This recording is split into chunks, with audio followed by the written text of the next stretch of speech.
The summer heat shimmered off the ocean as I pulled into the circular driveway of Sea Haven Vista, my penthouse retreat perched on the cliffs overlooking the Pacific. After 3 months of grueling negotiations for the Meridian Heights development project, I desperately needed this escape. The architectural firm had been consuming every waking hour since February, and my partner Delphine had practically shoved me out the door that morning, insisting I take the weekend to decompress before we tackled the final presentations next week. The penthouse had been my sanctuary for the past 4 years, ever since the divorce settlement finally cleared and I could afford something truly mine. Not shared with my ex-husband Bartholomew, not inherited from family, not connected to anyone else's dreams or expectations, just mine. The floor-to-ceiling windows, the infinity pool that seemed to spill directly into the horizon, the custom kitchen with professional-grade appliances I'd barely had time to use properly. Every detail had been chosen to create the perfect retreat from the chaos of city life and family obligations, which is why the sight of 3 unfamiliar cars in my parking spaces sent an immediate spike of irritation through my chest. A battered minivan with soccer ball stickers plastered across the rear window, a rusted pickup truck with a boat trailer attached, and a sedan that looked like it had seen better decades. None of them belonged here. This was a private community with strict guest policies, and I hadn't authorized anyone to use my property. The sound of children's laughter and splashing water drifted down from the upper level, confirming my worst suspicions. Someone was using my pool. Someone was in my home. The security system should have prevented this, but as I approached the private elevator that led directly to my penthouse, I noticed the door had been propped open with a beach chair. My hands trembled with fury as I rode up to the main level, mentally preparing myself for whatever violation awaited. The elevator doors opened to reveal my worst nightmare. Children, at least 6 of them ranging from toddlers to teenagers, were cannonballing into my pristine infinity pool, while adults lounged in my custom teak furniture, drinking what appeared to be my premium wine collection. The outdoor kitchen area was in complete chaos, with someone using my top-of-the-line Weber grill to cook what smelled like hot dogs and hamburgers. Standing over my grill like she owned the place was Cordelia Ravencrest, my brother Maximilian's wife of 8 years. Her blonde hair was pulled back in a messy ponytail, and she wore a garish floral sundress that somehow managed to clash with the sophisticated neutrals of my carefully designed outdoor space. She was laughing loudly at something one of the other women had said, a sound that grated against my nerves like fingernails on a chalkboard.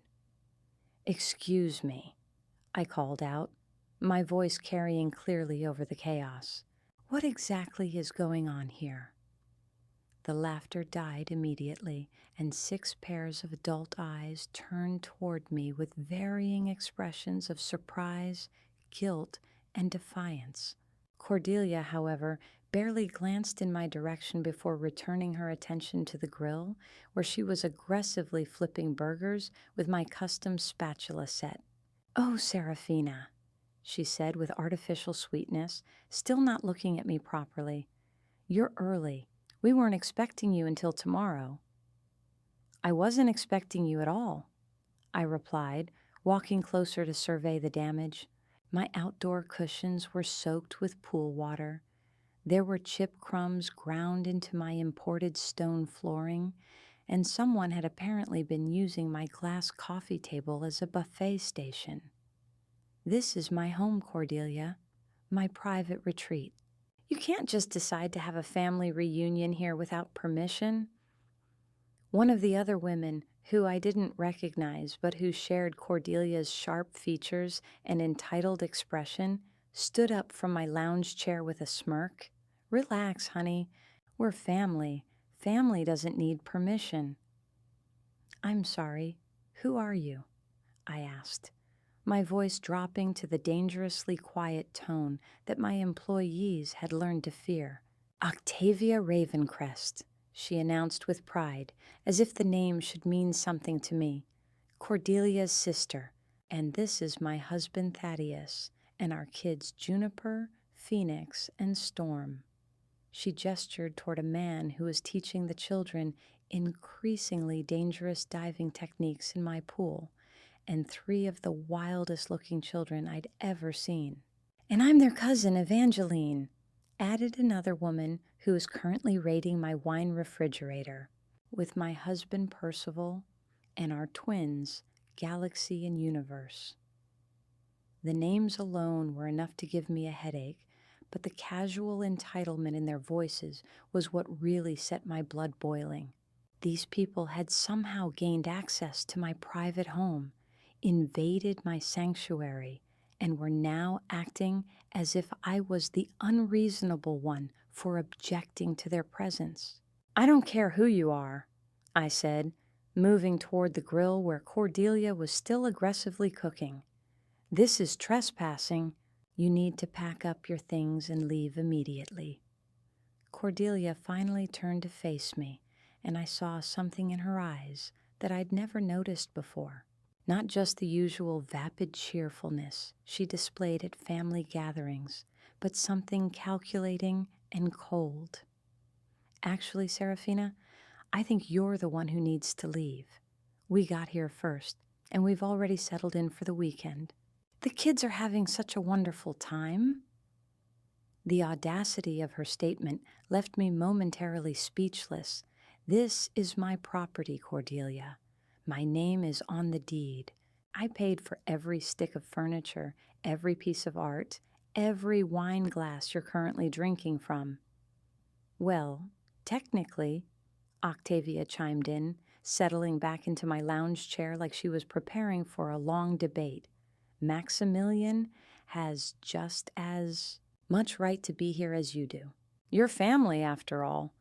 What's yours is his, and what's his is yours. That's how family works. That's not how property ownership works, I replied, pulling out my phone to call security, and Maximilian isn't even here. He's flying in tomorrow morning, Cordelia said, finally abandoning the grill to face me directly. We wanted to get everything set up for his surprise birthday celebration, 3 days of family bonding, just like when you were kids. The mention of our childhood made my stomach clench. Maximilian and I had never been close, even as children. Our parents, Cornelius and Anastasia Bellwether, had always treated him as the golden child while dismissing my achievements as either expected or irrelevant. He'd breezed through life on charm and family connections, while I'd fought for every opportunity, every promotion, every moment of recognition. The idea that he somehow deserved equal access to what I'd built through my own blood, sweat, and tears was infuriating. Get out, I said quietly, but with enough steel in my voice that even the children in the pool stopped splashing. All of you, get out of my home right now, or I'm calling the police.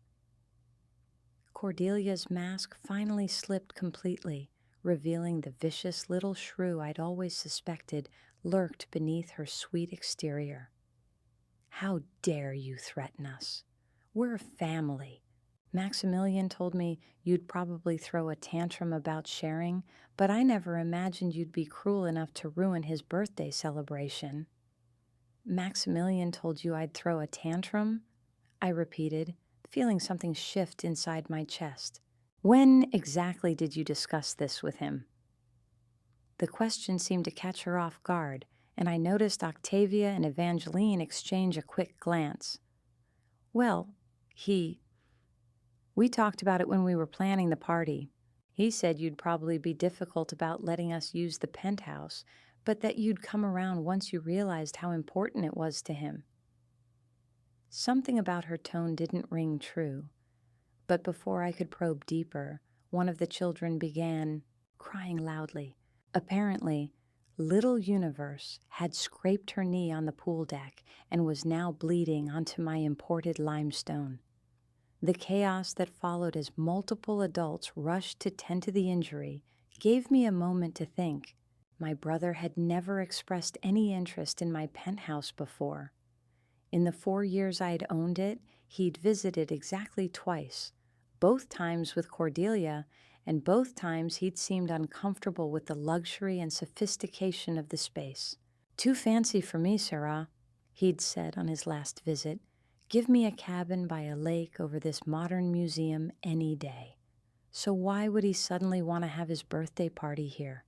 And why hadn't he called me directly to discuss it? Maximilian might be irresponsible and entitled, but he wasn't malicious. If he'd truly wanted to use my home for a celebration, he would have asked me himself, probably with some elaborate story about how meaningful it would be to have his family together in such a beautiful place. Unless he hadn't asked because he knew I would say no. Or unless someone else had convinced him that he didn't need to ask. "You know what?" I said, my voice cutting through the commotion as Cordelia applied a rainbow-colored Band-Aid to Universe's minor scrape. "You're absolutely right. Families shouldn't need permission." The relief on their faces was almost comical, as if they'd expected me to put up more of a fight. "Oh, wonderful," Cordelia exclaimed, clapping her hands together. "I knew you'd see reason. Maximilian will be so pleased." "I'm sure he will," I agreed, already moving toward the elevator. "You all enjoy yourselves. I'll just go pack a few things and get out of your way." The speed with which they returned to their party activities would have been insulting if it hadn't been so revealing. Within minutes, they'd forgotten I existed, resuming their loud conversations and letting the children continue their assault on my property.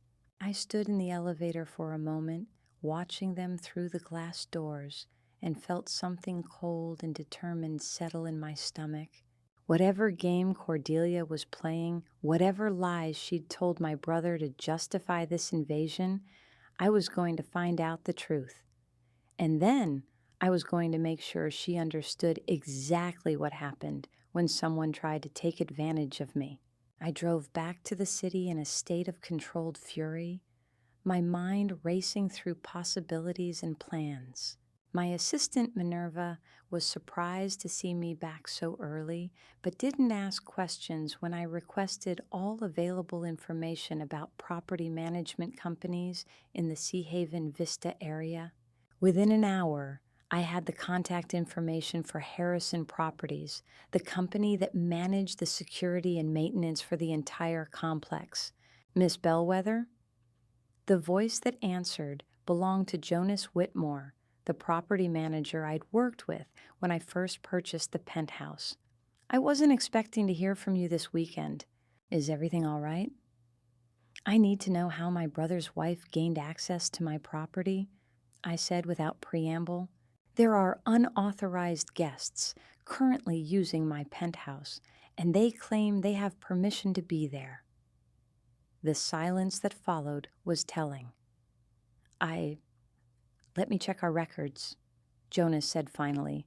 "Can you hold for just a moment?" The moment stretched into 5 minutes, which gave me time to consider the implications.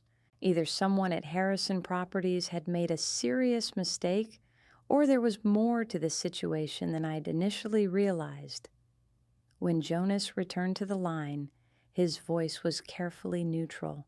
"Miss Bellwether, according to our records, access was authorized by the secondary account holder. The request came through proper channels with all the necessary documentation."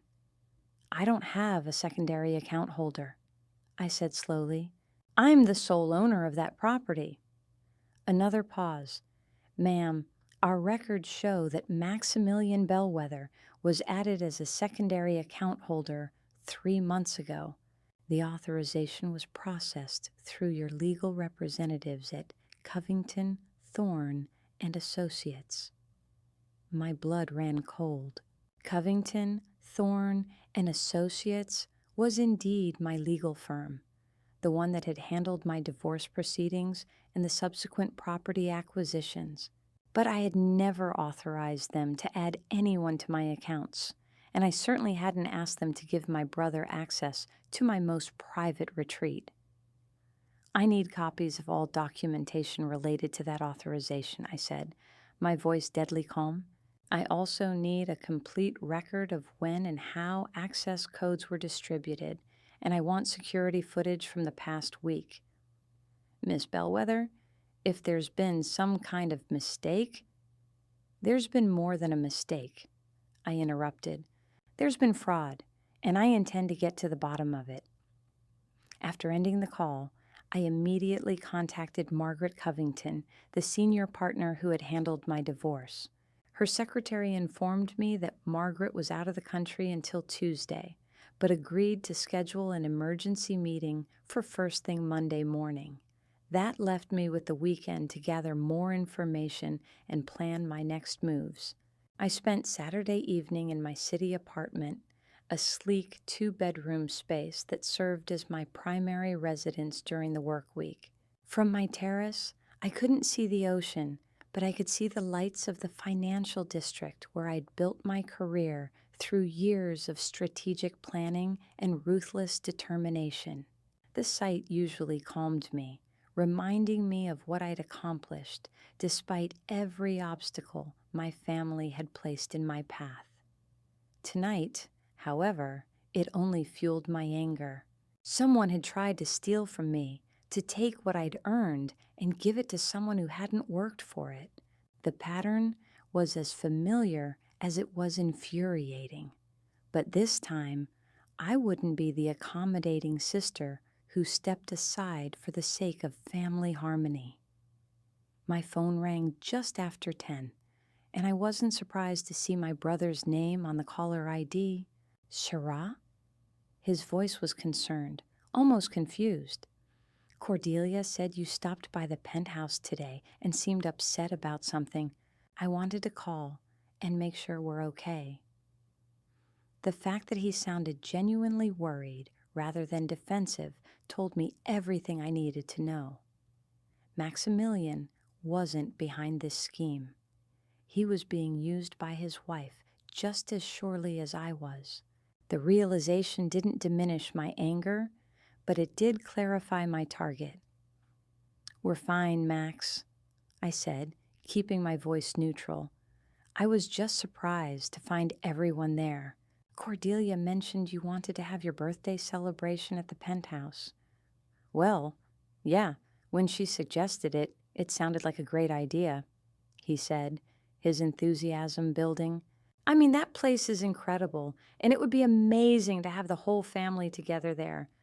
I kept meaning to ask you about it, but Cordelia said she'd already talked to you and you were fine with it. Lee number 1 confirmed. Did she mention how she arranged for access?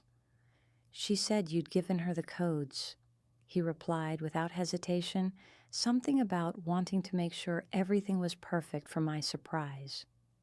Lie number 2. I closed my eyes, feeling the pieces of Cordelia's deception falling into place. And when exactly did she suggest having the party there?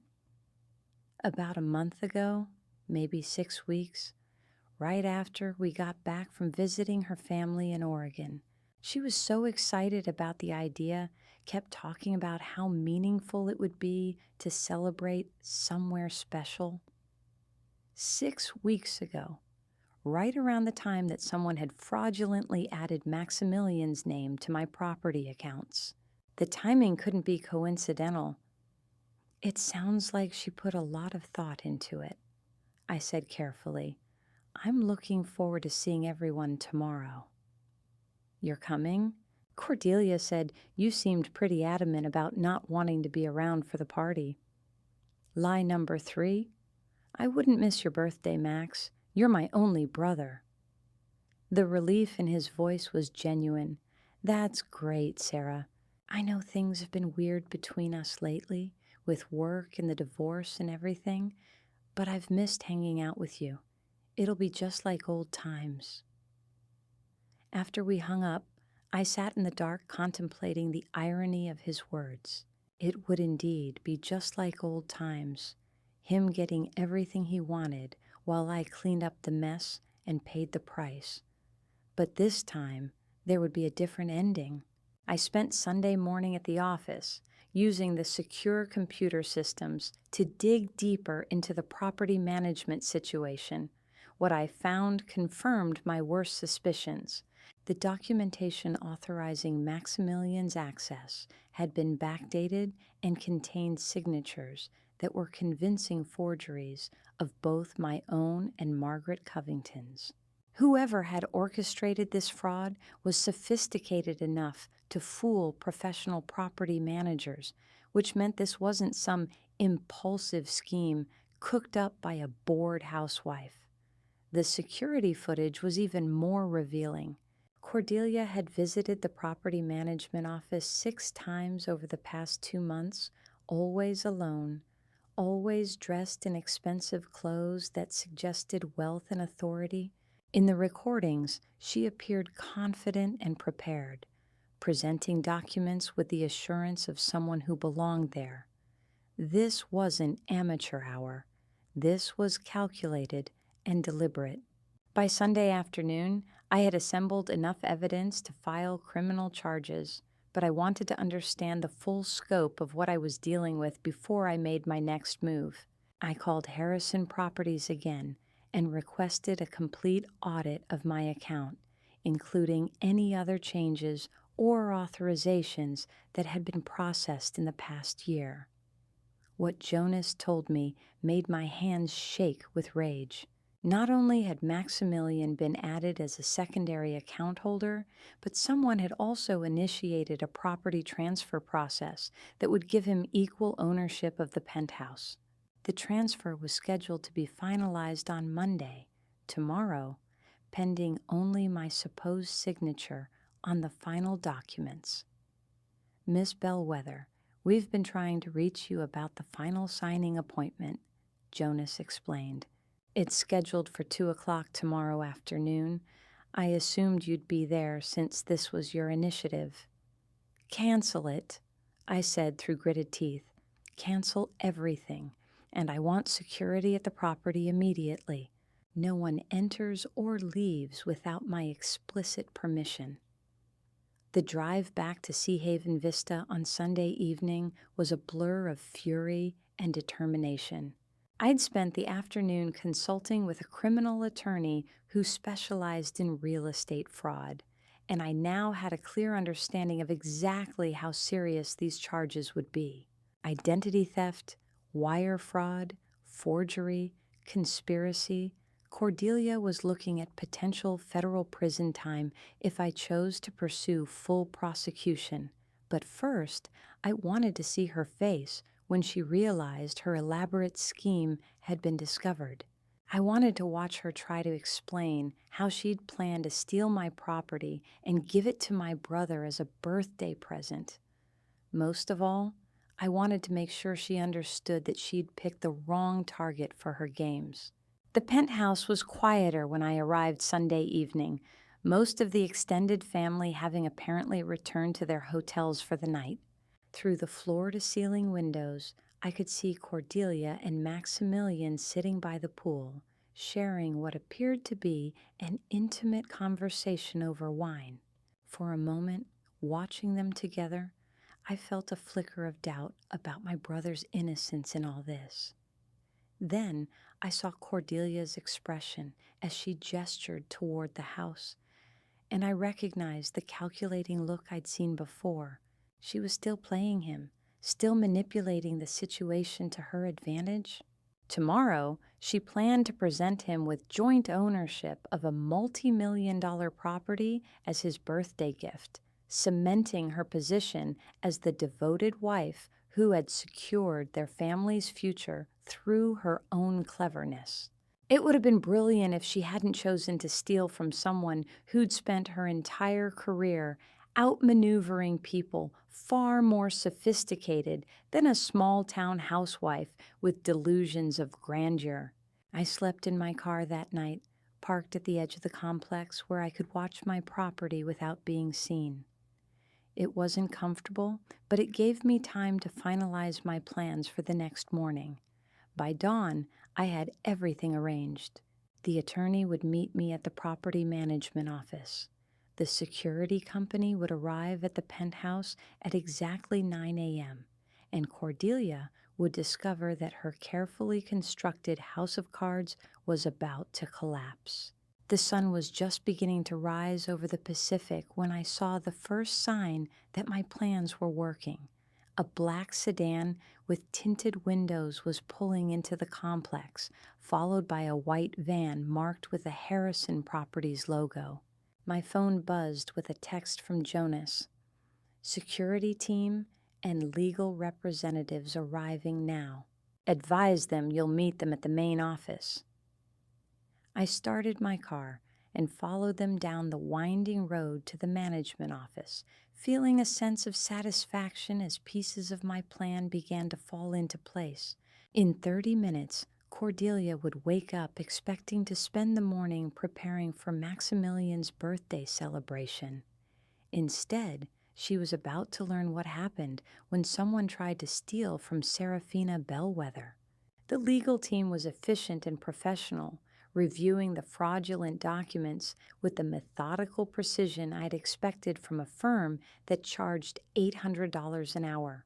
Margaret Covington's partner, Harrison Thorne, had flown in specifically to handle this situation, and his grim expression confirmed that my law firm took this breach very seriously.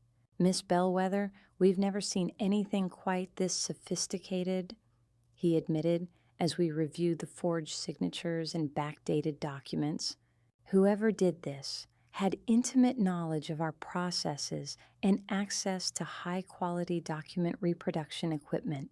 This isn't the work of an amateur, which is why I want them prosecuted to the fullest extent of the law, I replied, signing the official complaint forms that would initiate both civil and criminal proceedings.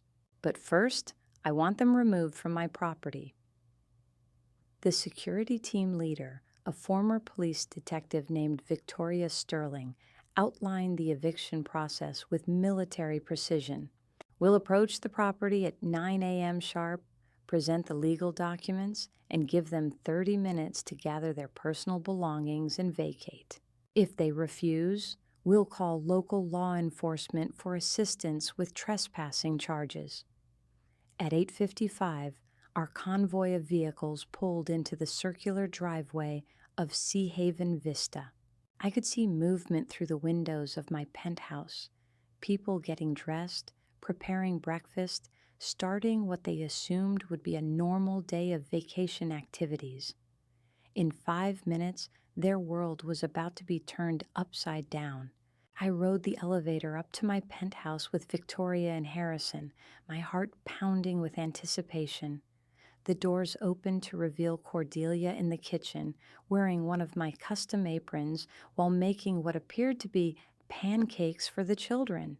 She looked up with a bright smile that faltered the moment she saw the security uniforms and legal briefcases. Serafina, what's going on? Who are these people? These people, I said, stepping forward with the official documents in my hand, are here to remove you from my property for fraud, forgery, and trespassing. The color drained from Cordelia's face so quickly I thought she might faint. The custom spatula she'd been holding clattered to the floor, and behind her I could hear Maximilian's footsteps approaching from the bedroom area. The children in the living room continued their morning cartoons, blissfully unaware that their vacation was about to end abruptly. I don't understand what you're talking about, Cordelia stammered, but her eyes were already darting toward the exit, calculating escape routes like a cornered animal. We have permission to be here. Maximilian is family. You can't just throw us out." Harrison Thorne stepped forward, his expression as cold and professional as his $1,000 suit. "Mrs. Ravencrest, you are hereby notified that you and your guests are trespassing on private property. You have 30 minutes to gather your belongings and vacate the premises, or we will involve local law enforcement." "What the hell is going on?"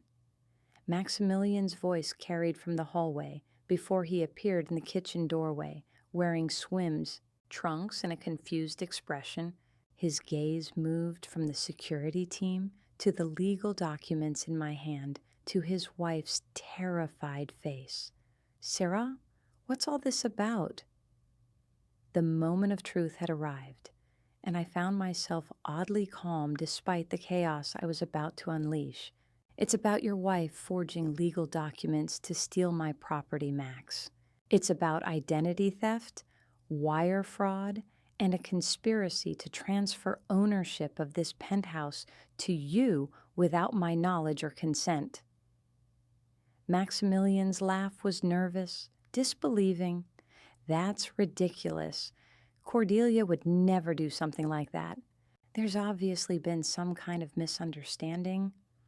"Show him," I said to Harrison, who immediately produced a folder thick with documentation. "Show him the forged signatures, the fraudulent account applications, the property transfer documents that were scheduled to be finalized today." As Harrison spread the papers across my kitchen island, I watched my brother's expression change from confusion to shock to dawning horror. He picked up one of the documents, studying what was supposedly my signature with the expertise of someone who had seen my handwriting thousands of times over the years. "This isn't Sarah's signature," he said quietly, looking up at his wife with something that might have been the beginning of understanding. "Cordelia, this isn't her signature." "Of course it is," she said, but her voice lacked conviction. "I watched her sign it. She was probably just tired or distracted or something." Victoria Sterling, the security chief, chose that moment to play the audio recording she'd prepared. "Mrs. Ravencrest, we have surveillance footage and phone records documenting your 6 visits to the property management office over the past 2 months.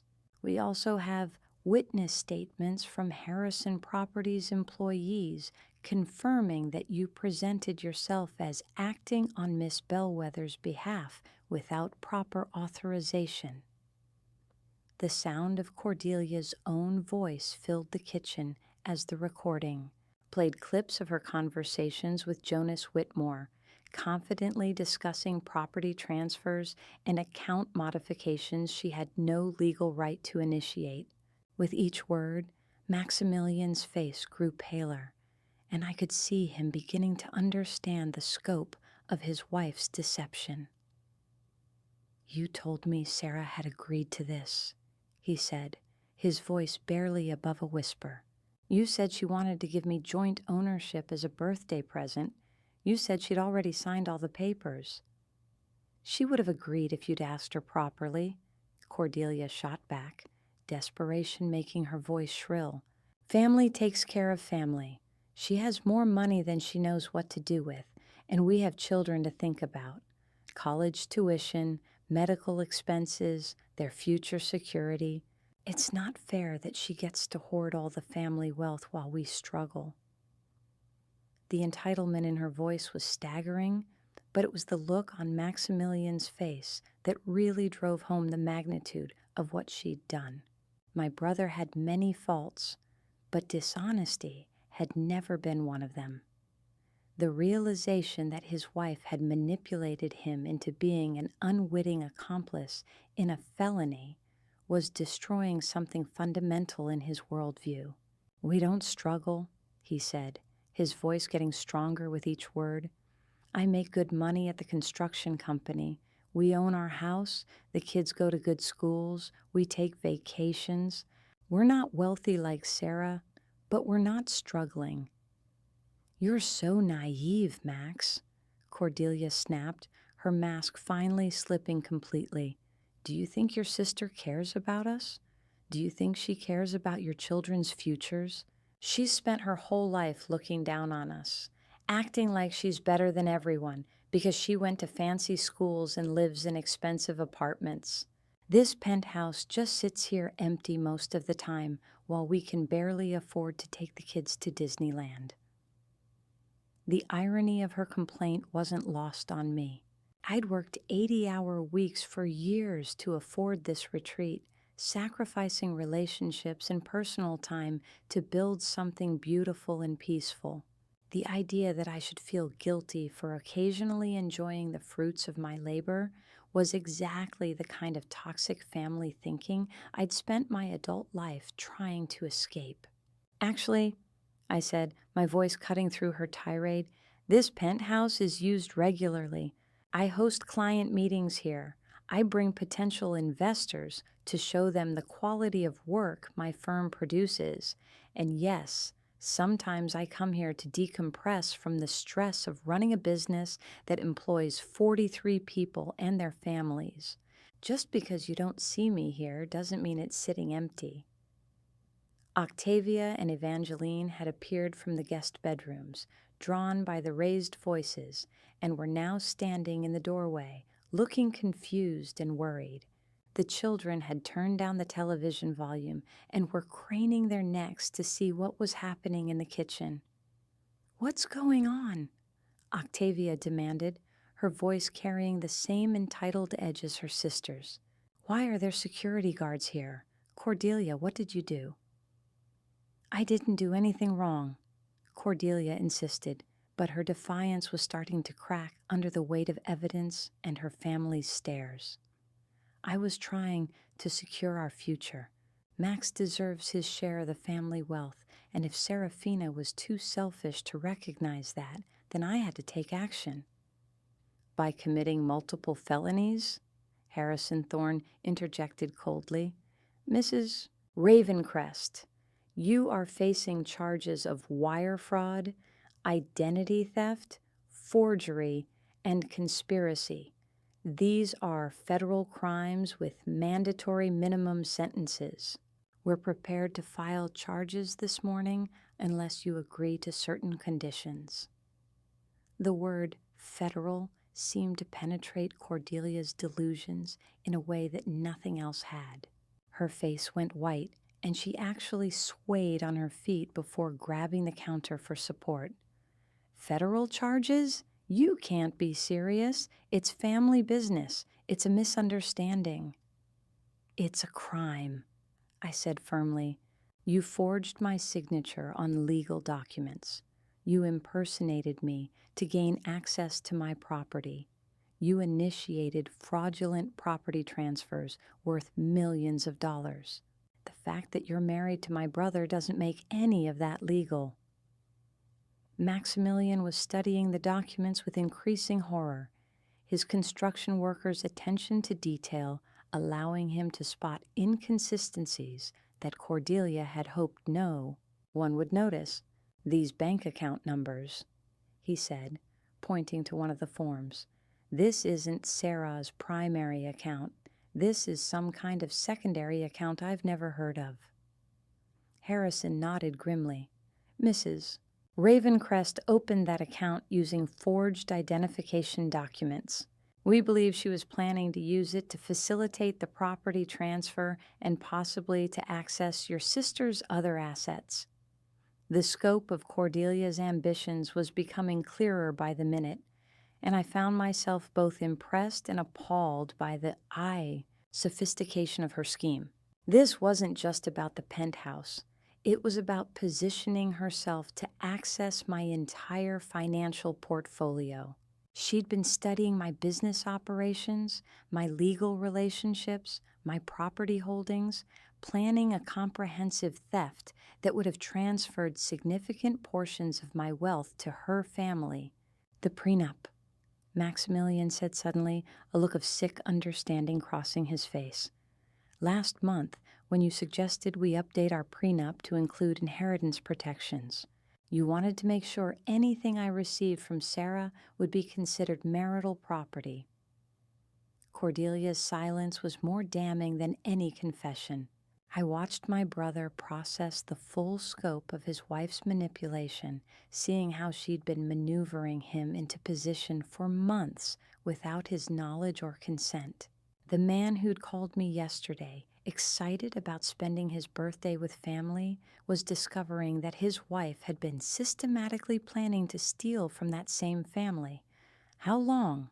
he asked, his voice hollow. "How long have you been planning this?" "Since your father's funeral," she admitted, apparently deciding that honesty might be her only remaining strategy. When I saw how much money Sarah inherited, how easily she bought this place, how she just gets to live this perfect life while we worry about orthodontist bills and college funds. It's not fair, Max.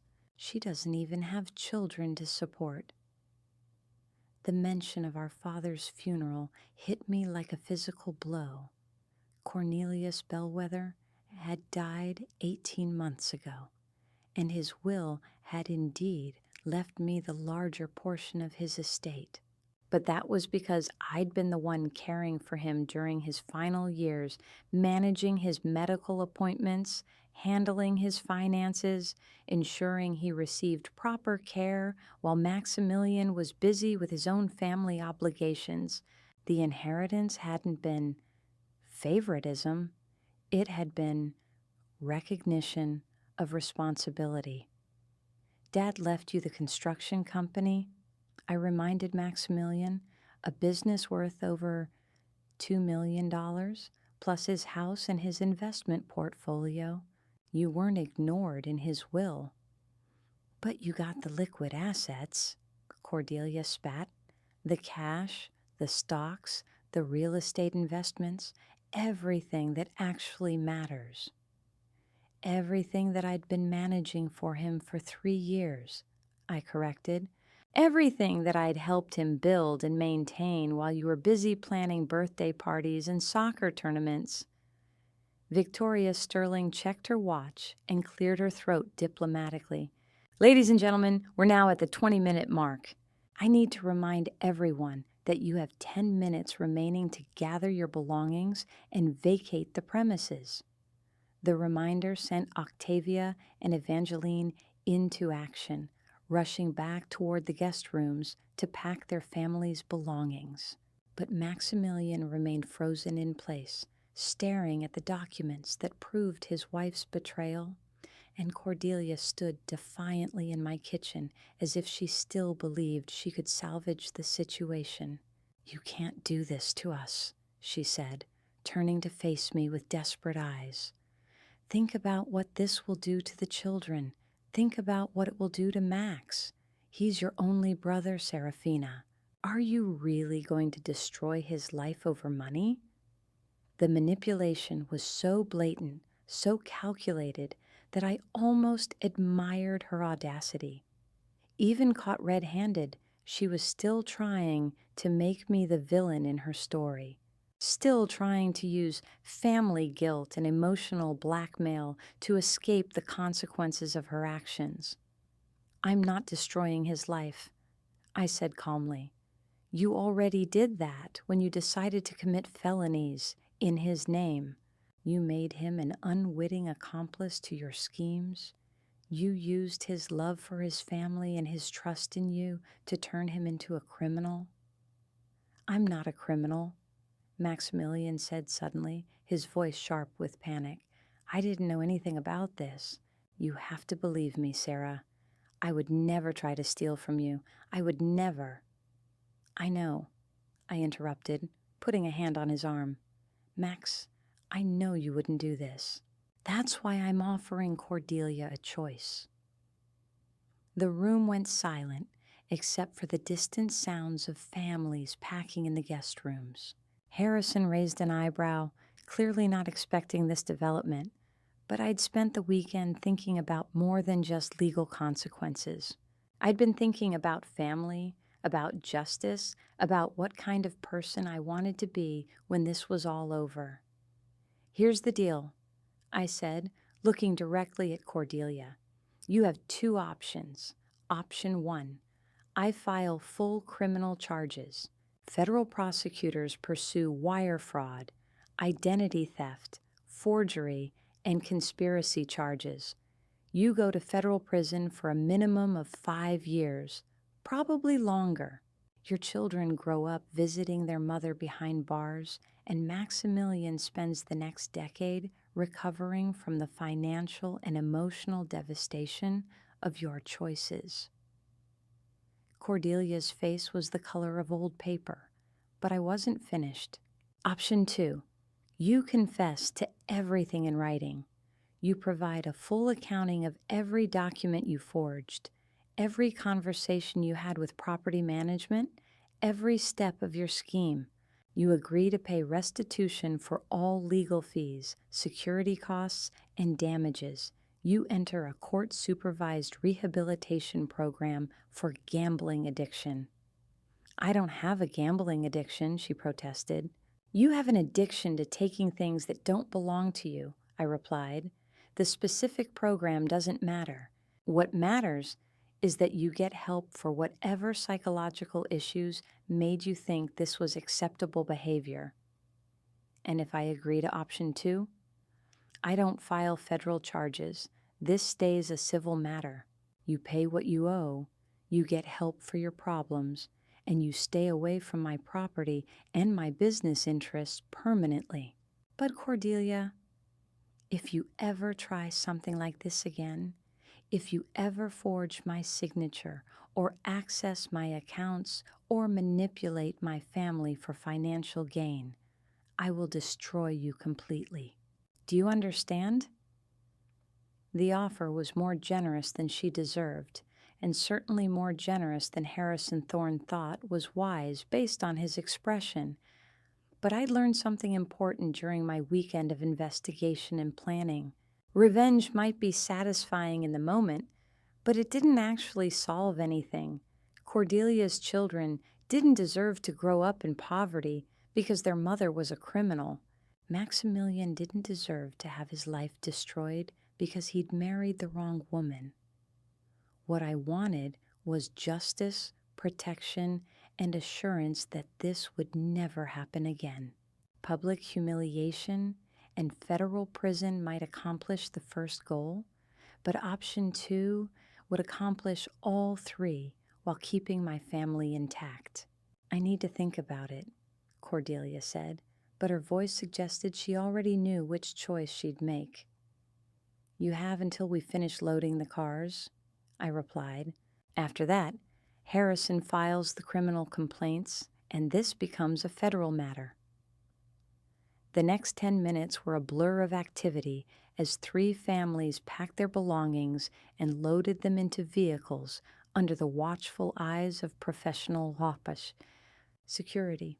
Children asked confused questions about why vacation was ending early, and adults gave vague answers about changed plans and unexpected obligations. Through it all, Maximilian sat at my kitchen island, still studying the evidence of his wife's crimes with the expression of a man whose world had just been turned upside down. As the last of the luggage was loaded into cars, Cordelia approached me with a folded piece of paper. I'll take option 2, she said quietly, but I want something in return. The audacity of trying to negotiate terms while confessing to felonies was staggering, but I was curious about what she could possibly think she had to offer. What? I want Maximilian to keep the construction company.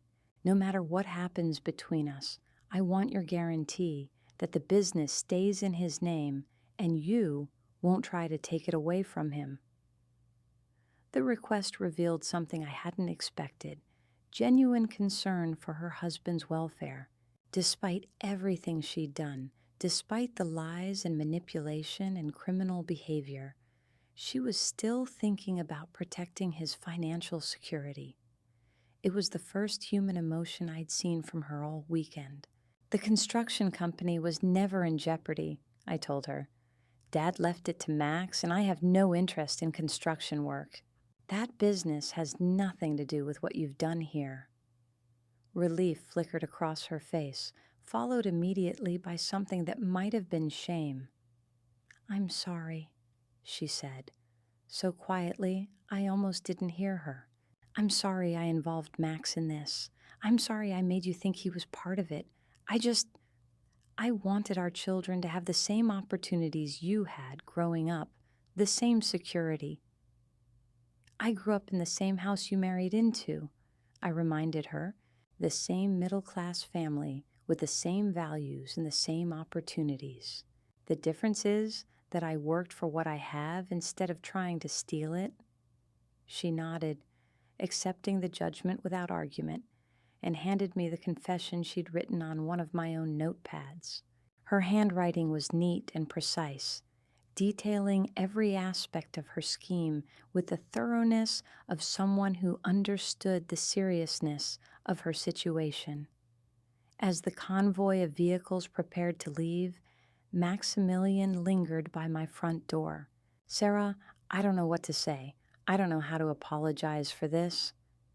"You don't need to apologize for her choices," I said, meaning it. "But Max, you need to think seriously about your marriage. This wasn't a momentary lapse in judgment. This was months of planning and deliberate deception. She studied my business, researched my legal representation, and systematically built a false identity to access my accounts. That kind of behavior doesn't just appear overnight." He nodded miserably, understanding the implications. "What do I do now?" "Whatever you think is best for you and your children," I replied. "But do it with complete honesty about who you're dealing with. Don't make excuses for her. Don't convince yourself this was just about wanting security for the kids, and don't ever put me in a position where I have to choose between protecting myself and protecting you." As their cars disappeared down the winding road away from Sea Haven Vista, I stood on my terrace watching the sun rise fully over the Pacific. The penthouse was mine again, truly and completely mine, with legal protections in place that would prevent anyone from ever challenging my ownership again. Harrison Thorne had assured me that Cordelia's confession would be more than sufficient to pursue civil damages, and the rehabilitation program would provide ongoing monitoring to ensure she didn't attempt similar schemes in the future. But the victory felt different than I'd expected. Not triumphant or satisfying, but rather quietly resolved, like closing a chapter that had been left open too long, finally bringing a messy situation to its logical conclusion. My phone rang as I was making myself coffee in my peaceful kitchen, and I was surprised to see my father's attorney on the caller ID. William Pemberton had been handling family legal matters for decades, and his calls usually meant someone had died or was getting divorced. "Serafina, I'm calling about the situation with your brother and the property matter," he said without preamble. "Harrison Thorne contacted me this morning to discuss some irregularities with account authorizations." "Everything's been resolved," I told him. "Cordelia confessed and agreed to make restitution. We're handling it as a civil matter." "That's generous of you," William said, and I could hear approval in his voice. "But there's something you should know. Something that might explain why she targeted you specifically." I sat down at my kitchen island, suddenly wary. "What do you mean?" "Your father's will contained a confidential provision that we were instructed not to reveal unless certain circumstances arose. Given what's happened, I believe those circumstances have been met." The idea that there were secret provisions in my father's will sent a chill down my spine. Cornelius Bellwether had been a meticulous man who believed in transparency and clear communication. The thought that he'd kept important information hidden was completely out of character. "What kind of provision?" A trust fund for Maximilian's children, William explained. Your father was concerned about your brother's financial management skills and wanted to ensure his grandchildren would have college funding and security regardless of their parents' decisions. The trust contains $800,000 to be administered by you when the children reach college age. I felt the room spinning around me as the implications sank in. Cordelia knew about this? We believe so. The trust documentation was filed with the county records office, and anyone with basic research skills could have discovered it.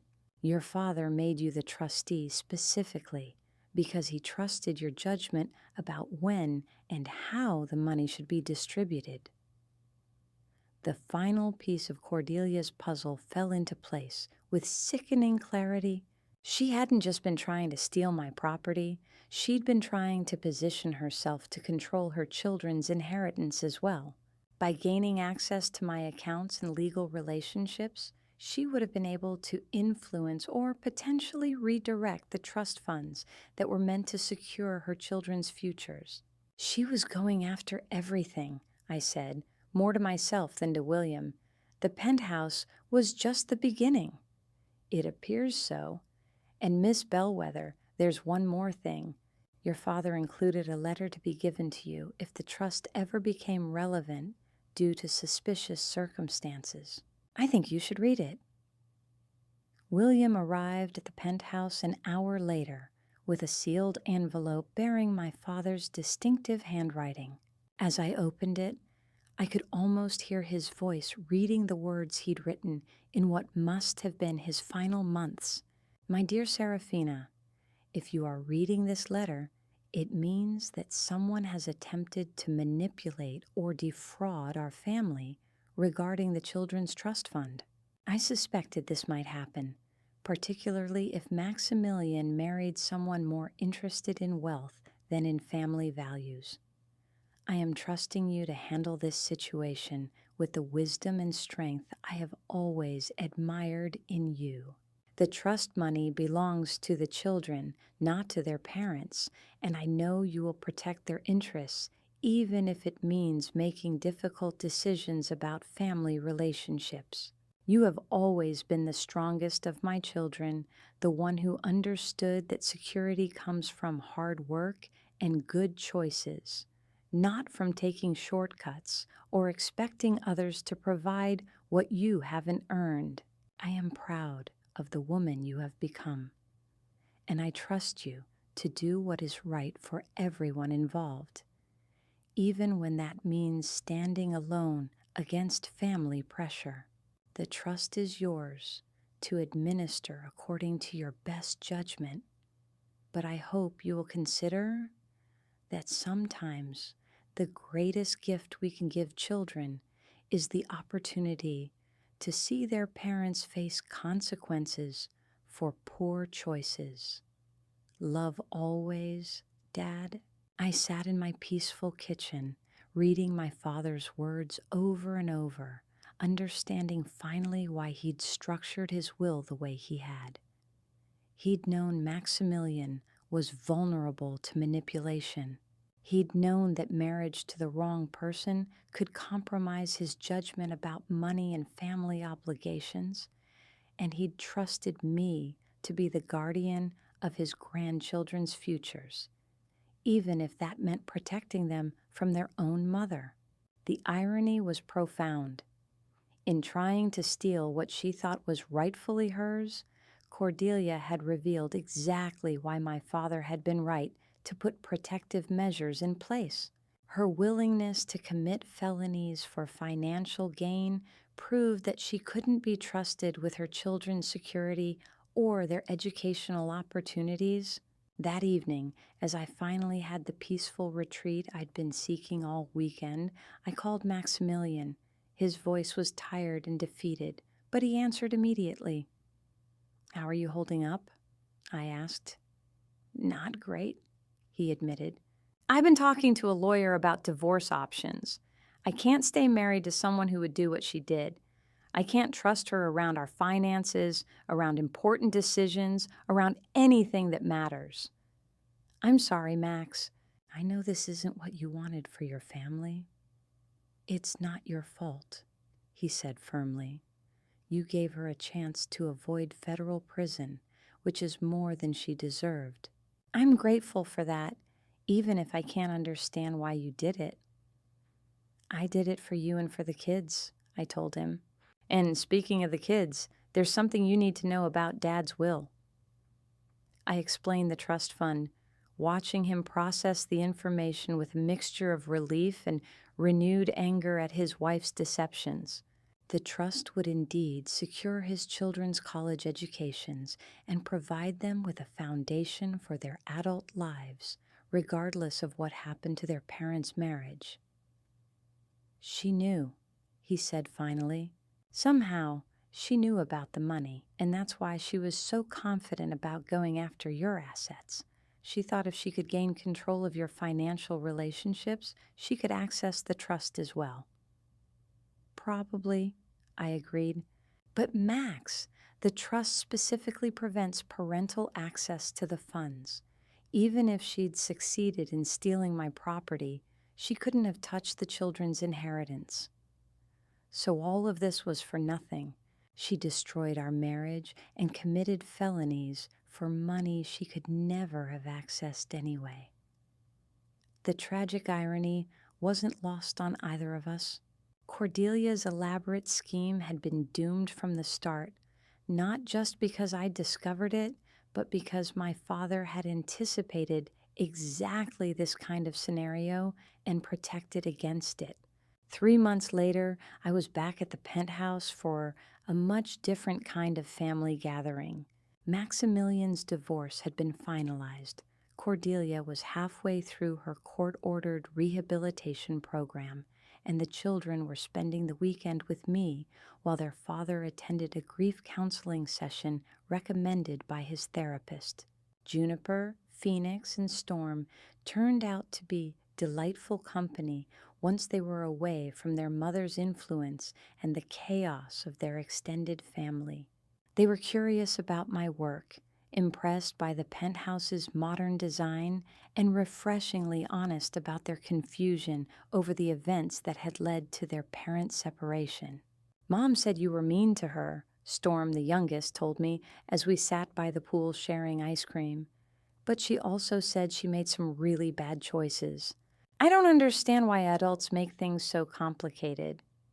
Sometimes adults make bad choices because they want things they can't have, I explained carefully. And sometimes they convince themselves that wanting something makes it okay to take it, even when they know it's wrong. Phoenix, who was 12 and clearly the philosopher of the group, considered this seriously. Like when I wanted Juniper's new bike, but I knew I couldn't just take it even though I really wanted it. Exactly like that, I agreed. Except your mom wanted something much bigger and more important, and the choice she made was much more serious. Will she go to jail? Juniper asked quietly. No, I told her honestly. She's getting help instead, and she's working to pay back the money she took. But it's going to take a long time for people to trust her again. That evening, after the children were asleep in the guest rooms, Maximilian and I sat on the terrace, sharing a bottle of wine and watching the stars emerge over the Pacific. Our relationship had changed fundamentally over the past few months, shaped by his experience of betrayal and my decision to prioritize family preservation over personal revenge. I keep thinking about what Dad wrote in that letter, he said, about how sometimes the greatest gift we can give children is letting them see their parents face consequences for poor choices. Do you think he was right? Maximilian was quiet for a long moment, considering the question with the seriousness it deserved. I think he was. The kids are angry and confused about the divorce, but they're not making excuses for what Cordelia did. They understand that actions have consequences, and they're not going to grow up thinking they can manipulate their way out of trouble. That's something, I said. It's everything, he replied. It's the difference between raising children who understand integrity and raising children who think the rules don't apply to them if they're clever enough to get around them. As we sat together in comfortable silence, I reflected on how dramatically the weekend had unfolded from my expectations. I'd come to the penthouse seeking peace and restoration, only to discover that my sanctuary had been violated in the most calculated way possible. But in defending what was mine, I'd also discovered something unexpected: the possibility of a genuine relationship with my brother, built on honesty rather than family obligation. The trust fund would indeed provide security for his children, and the legal protections I'd put in place would prevent anyone from ever again using family connections to access my assets. But, more importantly, the entire experience had clarified something fundamental about who I was and what I valued. I wasn't the selfish, wealth-hoarding sister that Cordelia had painted me as in her justifications for theft. I was someone who worked hard for what I had, who protected what mattered to me, and who was willing to show mercy when it served a greater purpose than revenge. The penthouse remained my sanctuary, but it was no longer a place I needed to defend alone. Maximilian broke the silence with a question that surprised me. Would you be willing to let the kids visit here sometimes? Not often, and only when you're here too, but they love the pool and they've never seen anything like this place. The request touched something deep in my chest, a recognition that family didn't have to be about taking from each other or competing for resources. It could be about sharing what you had built on your own terms with people who respected what it meant to you. I'd like that, I said, meaning it completely, as long as they understand this is a special place that requires respect and appreciation. They do, he assured me. They understand now what it means when someone works hard for something special. Cordelia's choices taught them that, even if she didn't mean to. As the weekend drew to a close and Maximilian prepared to take his children back to their new life, I stood in my penthouse kitchen, making coffee and thinking about how much had changed since that first morning when I had discovered the invasion of my sanctuary. The legal documents were now properly secured, the property was protected by enhanced security measures, and Cordelia was safely contained within a rehabilitation program that would monitor her activities for years to come. But the most significant change was internal. I no longer felt the need to defend my success or justify my choices to family members who didn't understand the work required to build something meaningful. I no longer carried the burden of guilt about having more than others, especially when those others had proven themselves willing to steal rather than earn. The penthouse by the sea remained my retreat, my sanctuary, my reward for decades of strategic planning and relentless work. But it was no longer a fortress designed to keep family at a distance. It was a place where the right kind of family, the kind built on mutual respect and genuine affection, could be welcomed and celebrated. Standing on my terrace that final morning, watching the sun rise over the Pacific while my brother's children played happily in my pool, I understood that the true victory hadn't been catching Cordelia in her scheme or protecting my assets from theft. The true victory had been discovering that defending what mattered to me could coexist with building the kind of family relationships I'd actually wanted all along. The woman who had demanded that I get out of my own penthouse had indeed given me a huge surprise, though not the one she'd intended. She'd given me the gift of clarity about who belonged in my life and who didn't, about what was worth protecting and what was worth sharing.